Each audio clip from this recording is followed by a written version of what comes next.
하나님께서 우리에게 임재하시는 패턴이 있습니다. 창세기부터 요한계시록까지 하나님이 임재하시는 패턴은 먼저 거룩한 질서가 회복되었을 때 거룩하신 성령께서 임재하시고, 그러할 때 하나님께 대적하고 하나님께 거역하는 자는 즉시 심판을 받게 하시기도 합니다. 땅이 혼돈하고 공허한 곳에 하나님은 말씀으로 선포하여 이 세상에 거룩한 질서를 세우시고, 하나님은 말씀으로 아담에게 임재하시고 함께 역사하시고 함께 동행했습니다. 그러나 말씀을 거역하고 하나님을 거역한 아담과 하와가 즉시 심판을 받아 그 영적 죽음이 오게 된 것입니다. 하나님은 또한 이스라엘 백성들을 애굽에서 세속화되었을 때 다시 모세를 통하여 부르시고 거룩한 질서를 회복시키기 위해서 율법으로 말씀을 제정하시고 하나님의 거룩한 임재하심이 있었습니다. 성막에 거룩하게 구별된 곳에 하나님이 임재하실 때, 또 하나님을 대적하고 하나님이 세운 주의 종을 대적했을 때 하나님은 또 즉시 심판을 하시는 것을 보게 됩니다. 하나님이 민감하게 역사할 때는 하나님이 즉시 우리의 잘못된 것을 지적하시고 깨닫게 하시고 회개시키고, 또 그렇지 않으면 즉시 심판하는 경우를 보게 된다고 하는 것입니다. 모세 시대에도 하나님은 이스라엘 백성들에게 거룩하게 구별하여 광야 교회를 통하여서 하나님의 말씀을 선포하시고 하나님의 임재가 가득했습니다. 그래서 모세는 성령님과 동행하며 하나님과 교제를 했습니다. 그러한 가운데 모세를 거역하고 하나님을 거역한 자들이 드러났는데 바로 고라 자손입니다. 하나님의 영광이 가득한 이때에 어떤 일이 일어나는가 함께 보겠습니다. 민수기 16장 1절 2절 보겠습니다. 시작. 레위의 증손 고앗의 손자 이스라엘의 아들 고라와 루벤의 자손 엘리압의 아들 다단과 아비람과 벨렛의 아들 온이 당을 짓고, 이스라엘 자손 총회에서 택함을 받은 자 곧 회중 가운데서 이름 있는 시간 250명과 함께 일어나서 모세를 거스르니라. 고라 자손이 250명과 함께 일어나서 모세를 대적하며 반기를 들었습니다. 자, 그랬을 때 우리 하나님의 영광이 나타났습니다. 민수기 16장 19절 볼까요? 시작.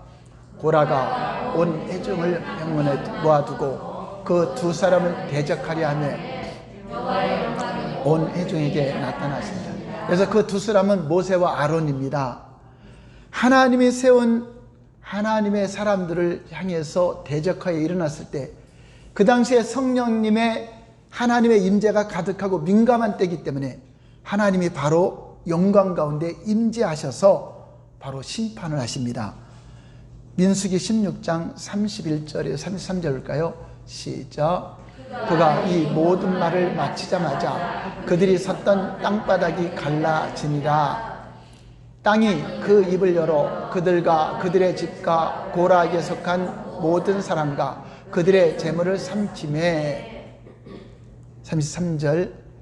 그들과 그의 모든 재물이 산채로 수월에 빠지며 땅이 그 위에 덮이니 그들이 회중 가운데서 망하니라. 갑자기 하나님께서 즉결 심판을 하셨는데 땅을 열어서 지진이 일어나게 해서 그 고라 자손과 반역하는 자들을 다 삼켜버렸습니다. 자, 이렇게 속히 심판을 받는 역사를 보여줍니다. 그렇습니다. 오늘날 저와 여러분들은 성령의 임재 가운데 살아가고 있습니다. 성령님이 여러분 안에 와 계십니다. 여러분이 거룩한 성전입니다. 그러므로 여러분이 성전을 더럽히거나 성령님을 모독하거나 성령님을 해방하면은 하나님 앞에 심판을 받을 수 있고 멸하심을 받을 수가 있다고 하는 것입니다. 그런데 사람들이 교회를 다녀도 교회를 해방하고 교회를 분열시키고 주의 종을 대적하고 해도 아무 일도 안 일어나니까 마치 하나님은 그냥 놔두는 것처럼 보이지만 성경은 샘플로 기록한 것입니다. 이와 같은 죄가 있다고 하는 것입니다. 그래서 우리가 하나님 앞에 용서받지 못하는 죄가 무엇인가? 이것을 알아야 돼요.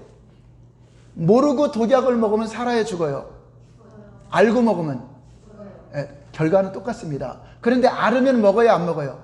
안 먹죠. 이것처럼 성령님에 대해서 잘 알아야 여러분들이 성령님께 대해 도전하지 않고 죄를 범하지 않게 되기 때문에, 여러분 성령의 임재 설교 잘 들으시면서, 성령의 시대이기 때문에 성령님을 거역하거나 모독하면 내세와 금세에 용서되는 법이 없다고 하는 것을 우리에게 가르쳐주고 있다고 하는 것입니다. 하나님께서 땅이 공허하고 혼돈된 그 상태를 말씀으로 잘 질서를 회복하게 하시고 하나님의 임재하셨는데, 아담과 하와가 죄를 범함으로 인하여 다시 영적인 질서가 혼돈이 왔습니다. 다시 질서가 회복되지 않았습니다. 그래서 온 인류가 다 아담의 범죄 이후로 심판대 앞에 서야 될 그러한 존재가 되었다고 하는 것입니다. 그런데 하나님은 다시금 성령께서 임재하시기 위해서 거룩한 질서를 세우셨는데, 그 사건이 바로 십자가의 사건. 예수 그리스도께서 이 땅에 오신 것은 영적으로 혼돈된 우리의 그 상태를, 죄악 가운데 살아가 있는 상태를, 죄를 사하시고 예수 그리스도께 오는 자들마다 거룩하게 구별하셔서 하나님이 임재하시려고 예수 그리스도께서 십자가의 보혈을 흘려주신 것입니다. 과거 예수님께서 거룩한 질서를 회복하기 전에는 하나님은 이스라엘 백성들을 통하여, 언약의 백성들을 통하여 율법을 주셨습니다. 그래서 그들을 감시하는 것은 성령님이 아니라 율법이 감시합니다. 그래서 죄를 범하면 율법이 정죄를 합니다. 그러므로 율법에서 벗어날 자가 없고 자유를 얻을 자가 없다. 왜냐? 율법은 용서하는 법이 없기 때문에 그래요. 율법에 있는 제사법 역시도 우리 죄를 사하는 것이 아니라 앞으로 오실 예수님을 예표하는 것이기 때문에 율법으로는 절대로 자유함이 없고, 율법을 알면 알수록 더 정죄가 되고 더 억압이 되고 더 벗어날 수가 없다고 하는 것입니다. 그렇다고 해서 율법이 나쁜 것은 아닙니다. 로마서 7장 12절을 보겠습니다. 시작. 이로보건대 율법은 거룩하고 계명도 거룩하고 의로우며 선하도다. 자, 우리가 율법이 거룩하고 선하고 의로운데 왜 율법에서 벗어나려고 하는가? 율법은 자유함을 주지 못하고 정죄를 주기 때문에, 율법에서 벗어나려면 예수 그리스도께로 오지 않으면 제사함의 은총이 없기 때문에 항상 매여 있다고 하는 것입니다. 이미 아담의 범죄로 인하여 이미 우리는 죄를 범했습니다. 이미 정죄를 받았습니다. 율법의 선행을 아무리 한다 할지라도 그 죄가 없어지지 않는다는 것입니다. 그래서 반드시 용서를 받아야 되는데, 예수님은 우리의 죄를 용서하셨습니다. 십자가에서 다 담당하셨습니다. 그러므로 믿음으로 의롭게 되고 믿음으로 거룩하게 되는 것이 기쁜 소식이며 복음의 소식이라고 하는 것입니다. 그런데 이것을 믿는 자들이 있고 믿지 않는 자들이 있다고 하는 것입니다. 이미 살인한 자가 아무리 올바르게 살아도 살인죄가 없어지는 게 아니잖아요. 그 죄에 대한 것은 반드시 갚아야 되는데, 그 죄값을 예수님이 대신 갚아주셨다. 할렐루야! 예수님 안에 진정한 죄에서 자유함을 누리시길 바랍니다.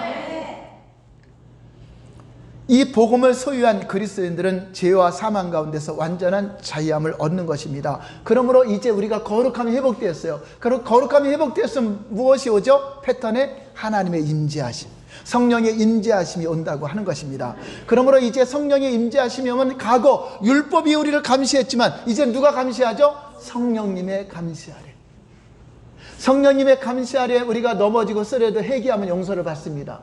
율법에 속한 도덕적인 죄, 여러분들이 율법에 속한 죄는 다 회개하면 용서를 받습니다. 자, 그런데 오늘 설교의 제목은 성령님을 속이거나 성령님을 모독하거나 성령님을 해방하는 자들은 용서받지 못한다고 하는 것입니다. 성령님은 하나님의 뜻대로 살게 하려고 오셨는데, 우리가 성령을 터무시하고 성령의 은사를 무시하고 성령의 임재를 무시한다면 그 사람이 하나님 뜻대로 살 수 있겠습니까? 여러분들이 아무리 똑똑하고 아무리 성경을 능통한다 할지라도 절대로 하나님의 뜻대로 살 수 없습니다. 그래서 성령님이 오신 것입니다.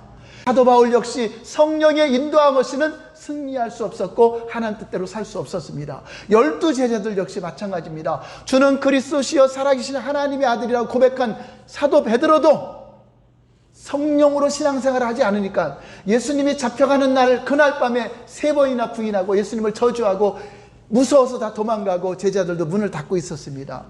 그러나 성령님이 하나님 뜻대로 살도록 오셨고 진리 가운데로 살도록 오셨는데 성령이 임하자 그들은 성령 충만함을 받고 그분의 인도를 받으면서 다 순교자의 길을 갈 수 있었다고 하는 것입니다. 그러므로 저와 여러분들이 교회만 다니지 말고 성령님과 관계를 가져야 돼요. 친밀한 관계를 가져야 승리의 삶을 살 수 있다고 하는 것입니다.